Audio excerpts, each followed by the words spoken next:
Imitasi adalah perilaku yang dihasilkan seseorang dengan mencontoh atau melihat individu lain melakukan sesuatu, baik dalam mewujud penampilan, sikap, tingkah laku, dan gaya hidup yang ditiru. Imitasi memiliki beberapa jenis, yaitu 1. Imitasi perilaku. Imitasi perilaku adalah meniru perilaku atau tindakan seseorang, seperti cara berbicara atau berpakaian. 2. Imitasi gaya. Imitasi gaya adalah meniru gaya atau style seseorang, seperti gaya musik atau gaya seni. 3. Imitasi tindakan. Imitasi tindakan adalah meniru tindakan atau aksi seseorang, seperti cara bermain olahraga atau cara memasak. Fungsi-fungsi imitasi yaitu pelajaran mengembangkan kemampuan, mengembangkan identitas dan kepribadian, meningkatkan kreativitas dan inovasi, membangun hubungan sosial dan komunikasi. Contoh imitasi yaitu seorang anak meniru cara berbicara dan berpakaian orang tuanya. Seorang musisi meniru gaya musisi idola mereka. Seorang atlet meniru teknik dan strategi lawan mereka.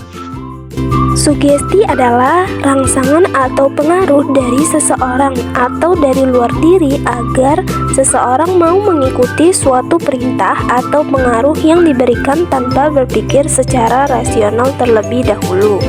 Nah, sugesti biasanya berlangsung ketika seseorang memberi pandangan atau pernyataan sikap yang diambilnya dan diterima oleh orang lain. Sugesti muncul ketika si penerima sugesti tidak dapat berpikir rasional. Adapun faktor yang mempengaruhi sugesti seperti terhambatnya daya berpikir kritis, kemampuan berpikir terpecah belah atau disosiasi, dan orang yang ragu-ragu dan pendapat satu arah. Nah, contoh dari sugesti itu seperti seorang tokoh masyarakat memberikan arahan kepada masyarakat umum agar membuang sampah pada tempatnya. Identifikasi adalah proses pengenalan atau penentuan identitas suatu objek, orang, atau konsep. Dalam berbagai konteks, identifikasi dapat berarti mengenal atau menentukan karakteristik untuk suatu objek atau orang, menentukan kategori atau klasifikasi suatu objek atau konsep, menghubungkan suatu objek atau orang dengan identitas tertentu. Dalam konteks yang lebih luas, identifikasi dapat melibatkan analisis, pengamatan, dan pengumpulan data untuk menentukan identitas atau karakteristik suatu objek atau konsep. Contohnya adalah identifikasi diri dengan menggunakan KTP atau paspor. Dan contoh lainnya adalah identifikasi spesies hewan atau tumbuhan dalam biologi. Dan satu lagi adalah identifikasi masalah atau kebutuhan dalam analisis data. Empati adalah kemampuan untuk memahami dan merasakan perasaan orang lain. Kepedulian atau merasakan yang dirasakan oleh orang lain, namun langsung diwujudkan dengan tindakan yang bermanfaat.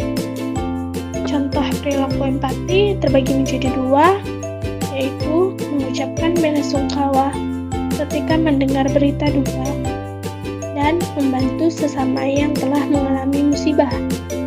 Manfaat empati membangun dan menjaga hubungan antar sesama manusia dan mengingatkan keterampilan komunikasi.